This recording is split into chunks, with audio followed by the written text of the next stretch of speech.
todos, bienvenidos a la cápsula número 13 de la materia Comunicación y Redacción Técnica. Soy el ingeniero José Rueda y los voy a acompañar durante esta cápsula.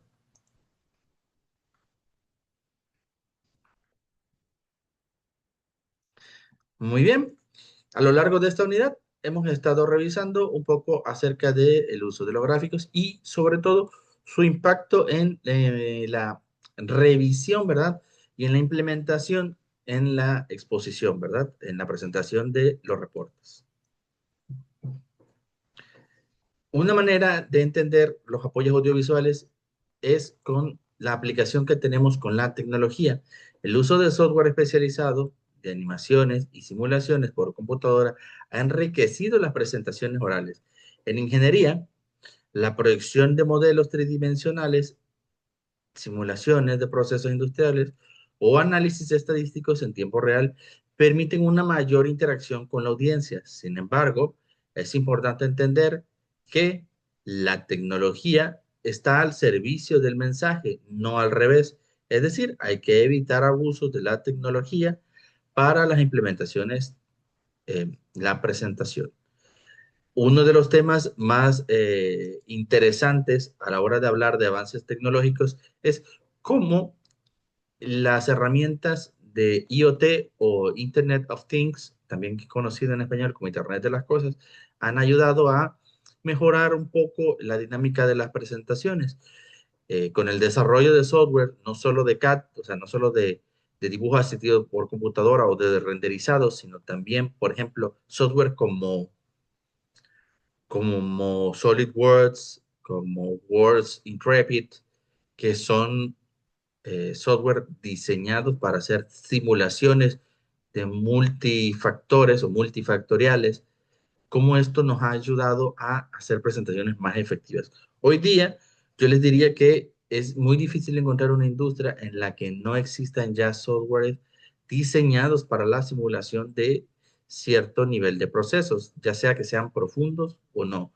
Sin embargo, hay ingenieros que en el entusiasmo de usar la tecnología para esta tarea, es decir, para aumentar o subir el nivel, ¿verdad? De las implementaciones tecnológicas caen en el tema de abusar de ella. ¿Cuándo abusamos de ella? Cuando la información deja de ser verificable, cuando un estudiante, cuando un ingeniero simplemente dice, inteligencia artificial, dame un resumen o dame una conclusión acerca de estos datos. Hay que tener muy en cuenta que si bien las herramientas artificiales tienen una aplicación interesante en el área industrial, sobre todo en sectores que permiten las aplicaciones del machine learning, que es una aplicación de la inteligencia artificial aplicada al procesamiento de datos de sistemas de sensores de señal viva. Estos sistemas han permitido no solo la interpretación, digamos, de datos en tiempo real, sino también el procesamiento más ágil de los datos y desarrollar técnicas más interesantes como el mantenimiento predictivo, el mantenimiento por confiabilidad y este tipo de situaciones. No obstante, como todo, estas tecnologías tienen una limitación y, en mi opinión profesional, nunca van a sustituir al 100% a los profesionales entrenados. ¿Por qué? Porque al final del día, alguien tiene que monitorar la batería de los equipos, alguien tiene que monitorear el estado de los equipos de transmisión, alguien tiene que procesar esos datos. Si bien te van a presentar gráficas, las gráficas, y en ocasiones hay inteligencias artificiales que ya tienen la capacidad de darte algunas conclusiones, pero la realidad es que nada como el ojo entrenado de los ingenieros y expertos para fortalecer estos datos.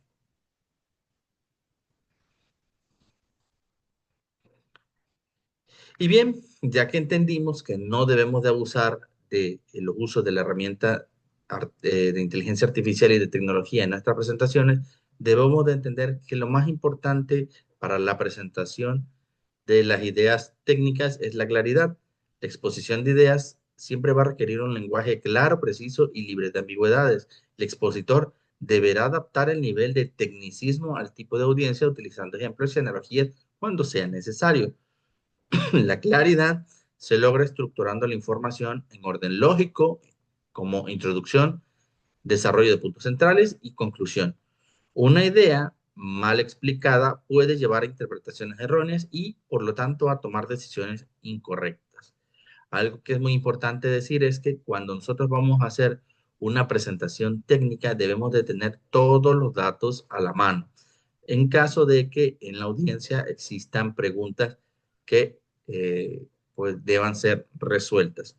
Es importante también tener en cuenta que si bien no siempre vamos a tener el 100% de las respuestas, digamos, a todas las preguntas, sí debe de considerarse que debemos de cubrir por lo menos todas aquellas que sí dan cuerpo y fundamento. Es decir, si nosotros estamos tratando de desarrollar un medicamento a base de una sustancia química, debemos de entender que debemos de tener datos relacionados con su composición, con su naturaleza, con su pureza, ¿verdad?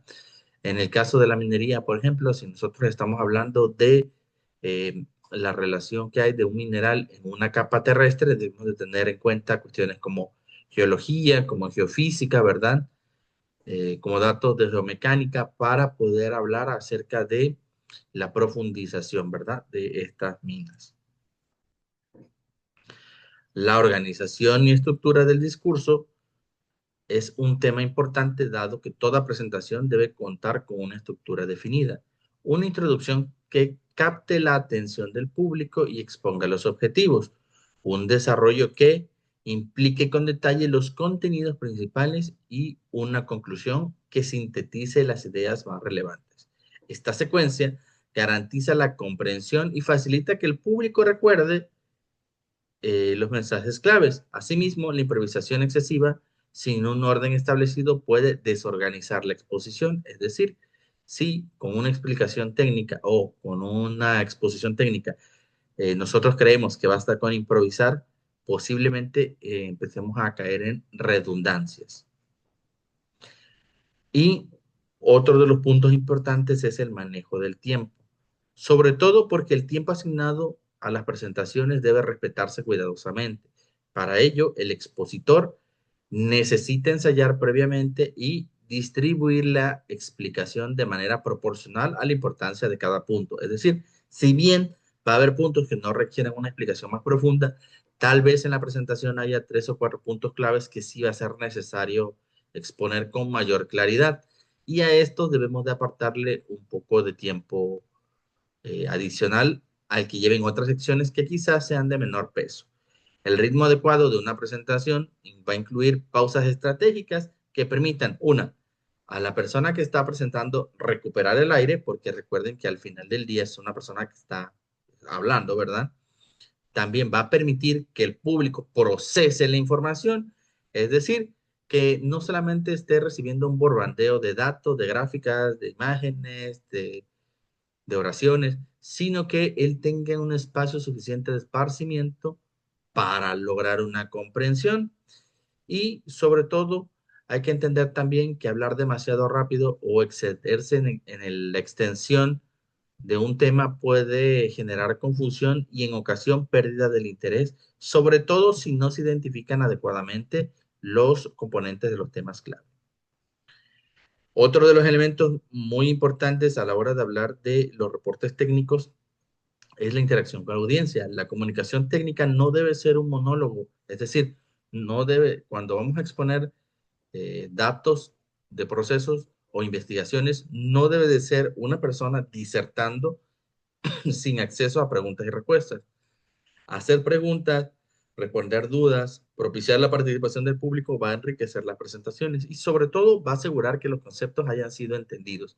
Hay muchas conferencias que dependiendo del contexto van a poder tener tiempos programados para dinámicas, sobre todo las conferencias más largas. En el ámbito de la ingeniería, el intercambio con colegas permite contrastar puntos de vista, detectar errores y mejorar propuestas técnicas. Una de las técnicas que a mí más me ha gustado respecto a la interacción con la audiencia fue que nos dieron una tablet, fuimos a una conferencia todos, nos dieron una tablet a todos, panel y nosotros, por ejemplo, en esa tablet teníamos un cuestionario y había una serie de preguntas por cada etapa. Entonces, cada cierto número de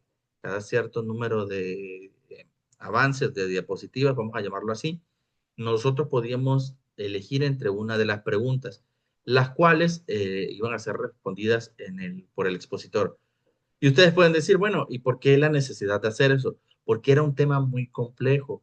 En ese entonces estábamos hablando de una resistencia de un material en particular, sobre todo bajo efectos específicos de vectores de fuerzas en un espacio libre. Es decir, no estábamos hablando de un fenómeno que pudiera presentarse de manera natural, y para poder describir adecuadamente la pregunta, necesitábamos dar datos muy específicos.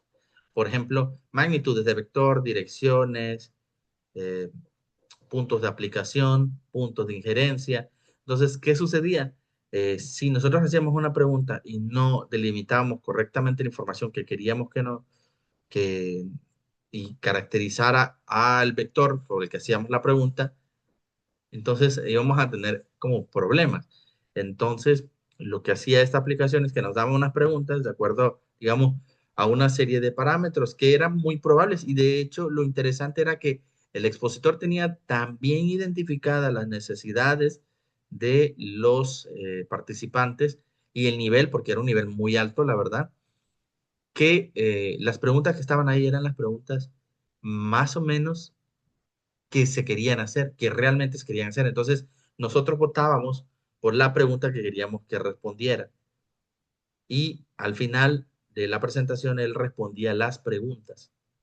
Esto daba espacio a que se respondiera una pregunta que era de la mayoría y por lo tanto salíamos más de dudas. Y se saltaba un poco el paso de quién tiene una pregunta, y realmente saben que ese proceso era aleatorio, hacer preguntas a la audiencia y que se le dé el micrófono a una persona para preguntar es aleatorio. Sin embargo, al hacer esto, me pareció una técnica interesante porque satisfacía la duda de la mayoría, por lo que generaba, digamos, un impacto mayor.